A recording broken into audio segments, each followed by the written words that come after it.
contracts. I have done it before and I've been embarrassed. People have given me every excuse. The Koreans went there and worked 12 hours a day, 14 hours a day, whatever it took, they got the job done. Brother went there and said, well, I'm not going to be a slave. The sun is too hot. I'm not used to this weather. I'm not used to this climate. And so it created ill feelings. I am still ready to go to bat again.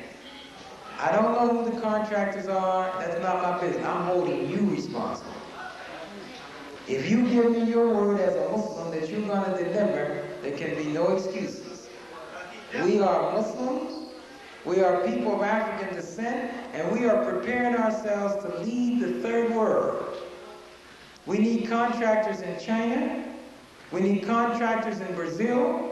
We need contractors in South Africa. We need contractors in Africa. There are 3 African American sisters who are married to the 3 of the 4 top leading officials of the newly freed country, Namibia. The Speaker of the House is married to an African American. Prime Minister is married to an African American. And one of the other top officials is married to an African American. And these sisters I've talked to, and they're telling me the same thing. Brother, please don't let anyone come over here and mess up. You know what they do every Saturday? These sisters go out on the street and downtown, Wendell, and they just shake hands. They're not asking for anything. They shake hands with all of the people they see, telling them, I'm from America, an African American, I'm your sister. I just want you to know how happy I feel to be at home. These sisters are making a place for us. They are creating more love and respect for us. And they told me, brother, we go there every Saturday. We don't get paid. This is our contribution to the race. Tell our people in America, whatever they do, don't destroy our image. One of my friends is coming here this month. He's going to Atlanta, Georgia.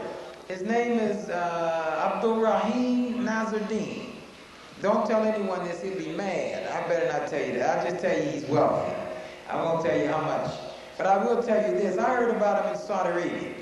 I was sitting around at a meeting, and they talked about this black man who had so much respect that he could raise $500 million by picking up the telephone. His older brother is the consul general for Kuwait in Milano, Italy. Picking up the telephone, he could raise $500 million, and he looks just like me. The difference is his life is so pure that the people believe in him. And they say if he wants $500 million, we don't have to ask him what it's for. We don't need a receipt. Their respect for him is so great. He is from Ethiopia. The government took over his family factory, and they had to flee the country. They went to Italy and worked in a furniture factory. They weren't too proud. They said, whatever it takes, that's what we will do because we have a plan. After working in that factory, they went to Nigeria. Do you know how many people that they employ in Nigeria tonight? 5,000.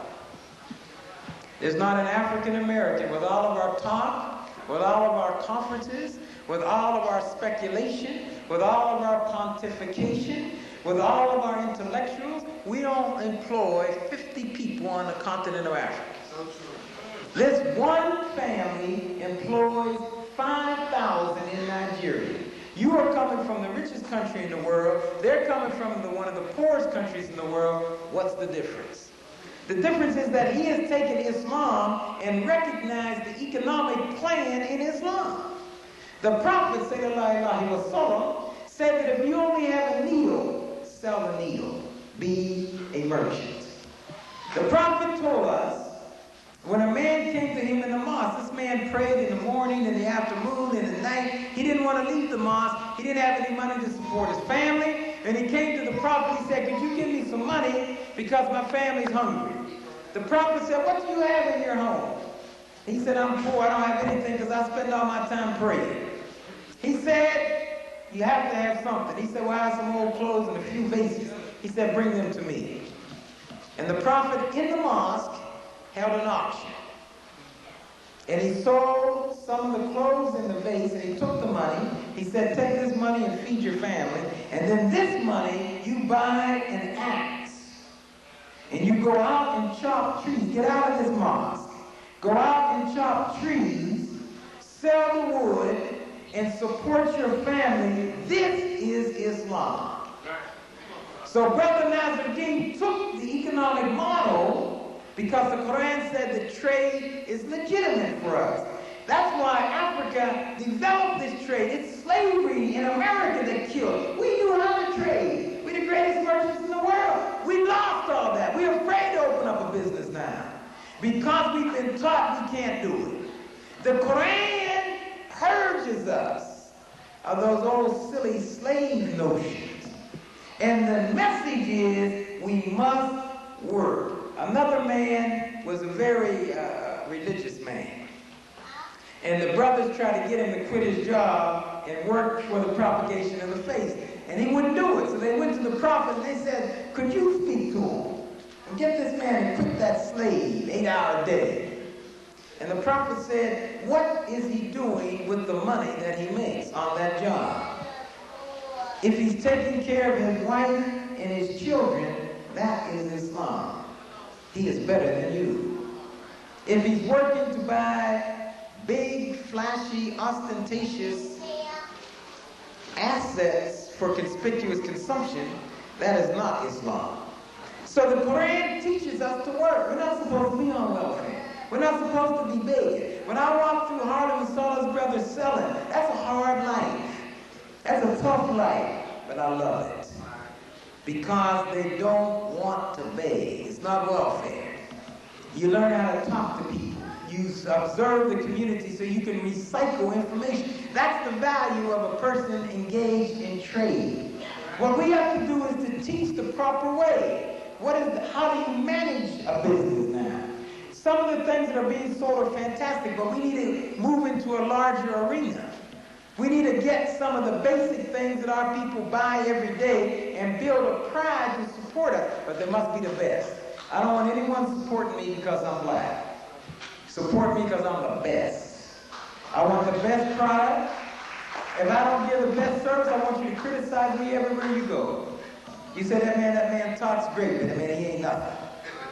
We are.